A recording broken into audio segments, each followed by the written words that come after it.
Hi అండి, నమస్తే. Welcome to Rohini Krishna's world. ఈరోజు రెసిపీ మామిడికాయ పప్పు అండి. ఈ మామిడికాయ సీజన్ స్టార్ట్ అయిపోయింది కాబట్టి నేను చేసుకునే ఫస్ట్ రెసిపీ వచ్చేసరికి మామిడికాయ పులిహార ఉగాది రోజు చేసేసుకున్నాను. సెకండ్ రెసిపీ వచ్చేసరికి మామిడికాయతో పప్పు అండి. చాలా టేస్టీగా ఉంటుంది, చాలా బాగుంటుంది, చాలా ఈజీగా చేసుకోవచ్చు. ఎలా చేసుకోవాలో చూపిస్తాను. ఫస్ట్ నేను ఇక్కడ ఒక 1/2 కేజీ కందిపప్పు తీసుకొని శుభ్రంగా కడిగేసేసి ఈ విధంగా 2 గ్లాసులు వాటర్ పోసేసి కుక్కర్లో పప్పుని ఉడకబెట్టేసి రెడీగా పెట్టుకుంటాను. దీనిలోకి ఒక మామిడికాయ అండి, దీనిపైన ఉన్న తొక్కు అదంతా తీసేసి సన్న ముక్కలుగా కట్ చేసుకోవాలి. అలానే టమాటాలు, పచ్చిమిరకాయ, ఉల్లిపాయ కూడా ఇవన్నీ కూడా కట్ చేసుకొని పెట్టుకోవాలి. ఇప్పుడు పప్పు తాలింపు వేసేసుకుందాము. పప్పు తాలింపు పెట్టుకోవడానికి ఒక హండి పెట్టుకొని ఆయిల్ వేసుకొని ఆయిల్ హీట్ ఎక్కగానే దాంట్లోకి తాలింపు గింజలు, జీలకర్ర, అలానే ఎండుమిర్చి, అలానే దంచి పెట్టుకున్న చిన్నుల్లిపాయలండి, ఇవి కూడా వేసుకోవాలి. అలానే ఒక గుప్పెడు కరివేపాకు. ఫస్ట్ ఇవన్నీ వేసి ఇవన్నీ మంచిగా వేగేవాక వేయించుకోవాలి. మాడిపోకుండా చక్కగా ఎర్రగా వేగే వరకు 1 నిమిషం పాటు వేయించుకోవాలి. ఇవి కొంచెం వేగగానే దీంట్లోకి మనము ఉల్లిపాయలు అలానే పచ్చిమిరపకాయలు వేసేసుకొని ఈ ఉల్లిపాయలు మగ్గే వరకు కూడా మనం 1 నిమిషం పాటు ఆయిల్లో ఫ్రై చేసేసుకోవాలండి.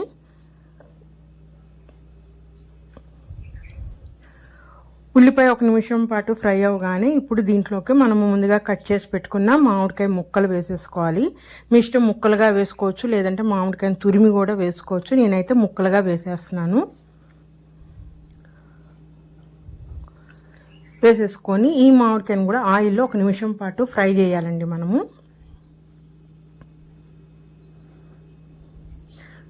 జస్ట్ అట్లా ఆయిల్లో 1 నిమిషం పాటు బాగా కలుపుతూ ఫ్రై చేసేసుకోవాలి. అట్లా మామిడికాయలు 1 నిమిషం అవ్వగానే కట్ చేసి పెట్టుకున్న టమాటా ముక్కలండి, ఇవి కూడా వేసేసుకోవాలి. పప్పులోకి టమాటా కూడా మంచి టేస్ట్ వస్తుంది మనకి.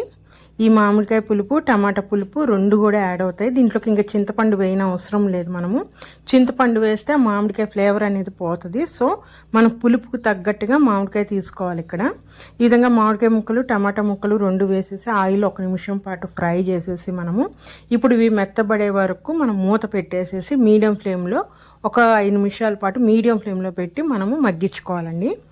ఒక 5 మినిట్స్ తర్వాత ఇప్పుడు ఈ మామిడికాయ కూడా బాగా మెత్తబడుతుంది, టమాటా మెత్తబడిద్ది. ఆ రెండింటి పులుపు అనేది మనకి కర్రీలోకి వచ్చేస్తుంది అన్నమాట. సో ఇవన్నీ బాగా మెత్తబడిపోయిన తర్వాత ఇప్పుడు దీంట్లోకి ఇందాక పసుపు, కారము, ఉప్పు అవన్నీ వేసేసుకోవాలండి. స్పైస్ దీంట్లోకి పట్టేంత. ఇక్కడైతే నేను 1 స్పూన్ పసుపు వేసుకుంటున్నాను. అలానే కారం కూడా మనం స్పైసీ తగ్గట్టుగా వేసుకోవచ్చు. కారం మొత్తం కారం వేసుకోవచ్చు, లేదంటే సగం కారము సగము పచ్చిమిరపకాయలు పేస్ట్ అట్లా కూడా వేసుకోవచ్చు. నేనైతే ఇక్కడ కారానికి మొత్తం మామూలుగా ఎండు కారం వేసేస్తున్నాను. ఈ 2 వేసి కలిపేసేసి మా కారం పచ్చివాసన పోయే వరకు మనం వేయించాలి. సో మాడిపోతుంది కాబట్టి కొంచెం వాటర్ పోసుకొని మనము కలిపేసేసుకొని మూత పెట్టేసేసి ఇంకొక 2 నిమిషాలు మగ్గిస్తే ఏమిటంటే కారంలో ఉన్న పచ్చి వాసన అదంతా పోతుందండి. కంపల్సరీగా ఇట్లా చేసుకోవాలి. ఇలా 2 నిమిషాలు మూత పెట్టేసి మగ్గిచ్చేసిన తర్వాత మనము మూత తీసేసి ఇప్పుడు మనం ఉడకబెట్టి రెడీగా పెట్టుకున్న పప్పుని దీంట్లోకి యాడ్ చేసేసుకోవాలి. చూసారా, మొత్తం మిక్స్ అయిపోయింది మనకి చక్కగా. మామిడికాయ కానీ వేసుకున్న టమాటా ముక్కలు, కారం అన్నీ మిక్స్ అయిపోయినాయి. ఇప్పుడు దీంట్లోకి ఉడకబెట్టి రెడీగా ఉన్న ఆ పప్పుని వేసేసుకోవాలి. వేసేసుకొని ఇప్పుడు ఈ పప్పు ఆ మిశ్రమం కలిసేటప్పుడు మనం ఒక 2 నిమిషాల పాటు బాగా కలిపేసుకోవాలండి.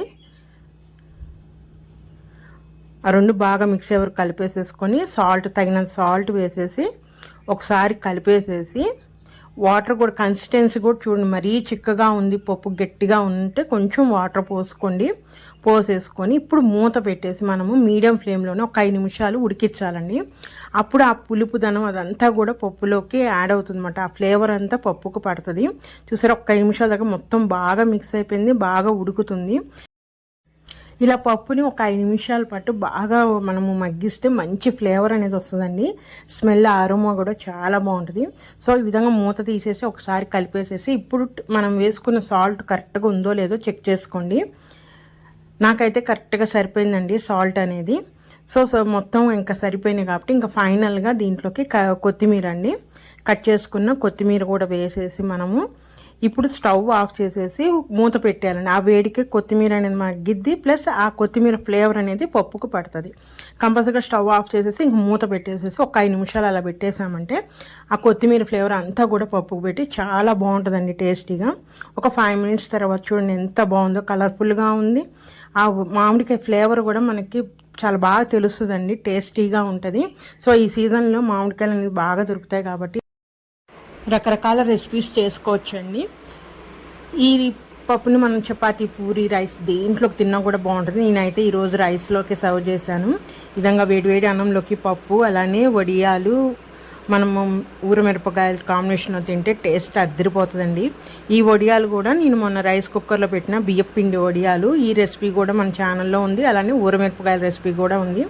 ఇవన్నీ కూడా ఒకసారి చెక్ చేయండి.